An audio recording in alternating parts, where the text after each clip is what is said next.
Welcome back to the podcast, everyone. I'm Hari. And I'm Kimmy. Grab your tea, settle in, and let's sail back in time today. We're diving into the fascinating and sometimes explosive history of the Fuji-Class battleships. That's right. These weren't just any ships, Kimmy. Built in the mid-1890s, the Fuji and her sister ship, the Yashima, were the very first battleships of the Imperial Japanese Navy. And interestingly, they weren't even built in Japan. Exactly. Japan's industrial facilities at the time simply weren't up to the task of constructing modern battleships, so they outsourced the job to the United Kingdom. But to understand why Japan suddenly needed heavy battleships, we have to talk about French naval philosophy and a little geopolitical panic. The Jeune École philosophy. French advisor Émile Bertin had convinced Japan that cheap torpedo boats and commerce raiders were the way to go. It's a very David versus Goliath mindset.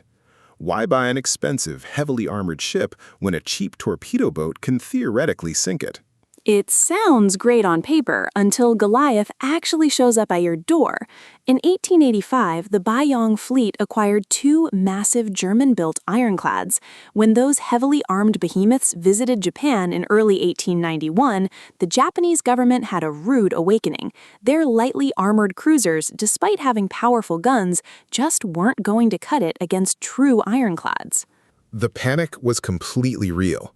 They immediately decided they needed two top-of-the-line battleships from the UK.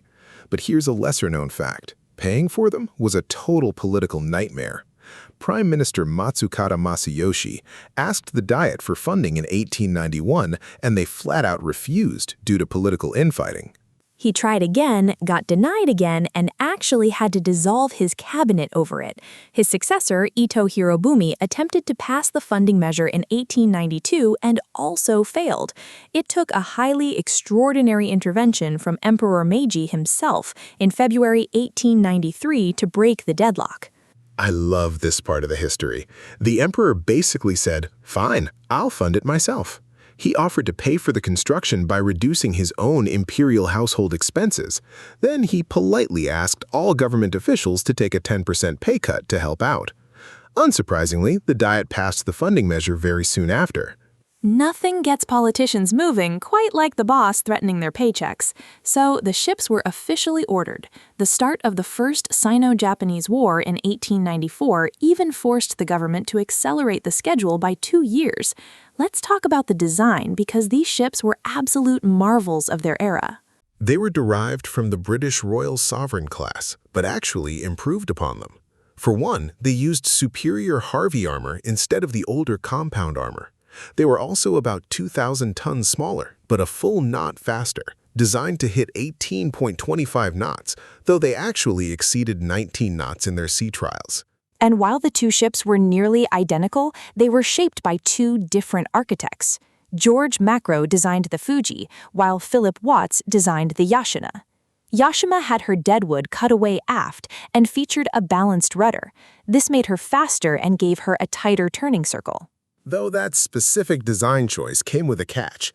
Yashima's weaker stern meant she had to be dry-docked with extreme care, or she might literally sag. Below deck, they were powered by massive triple-expansion steam engines and had an impressive 181 watertight compartments. They packed 4 12-inch guns in armored hoods and 10 6-inch quick-firing guns. Both ships arrived in Japan by February 1898, just in time for the looming Russo-Japanese War of 1904. And this is where the story shifts from engineering marvels to raw, unforgiving combat. In February 1904, Admiral Togo Heiichiro led the First Fleet against the Russian Pacific Squadron at the Battle of Port Arthur. Admiral Togo made a rare tactical blunder there.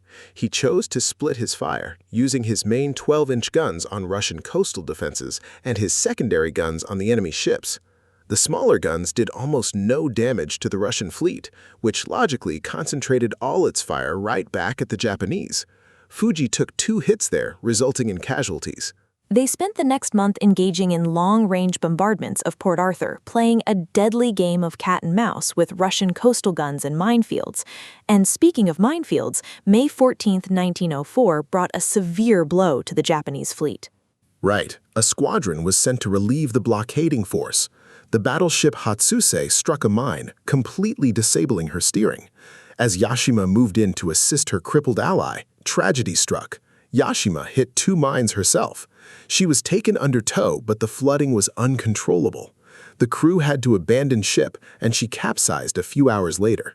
With Yashima lost to the depths, Fuji had to carry on the legacy alone. She fought in the Battle of the Yellow Sea without taking damage, mainly because the Russians focused their fire on Togo's flagship, the Mikasa.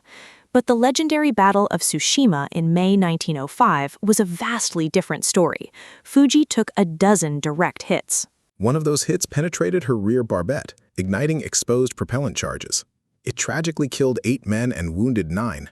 Yet, in an incredible display of combat resilience, once the ammunition fire was put out, the left gun in that very same barbette resumed firing. It actually delivered the finishing blow that sank the Russian battleship Borodino. An awe-inspiring moment amidst a grim battle. After the war, Fuji transitioned into a more peaceful existence. In 1908, she hosted a dinner for the American ambassador and officers of the famous Great White Fleet. By 1910, she was reclassified as a coast defense ship, her older boilers and guns replaced with Japanese-built equivalents.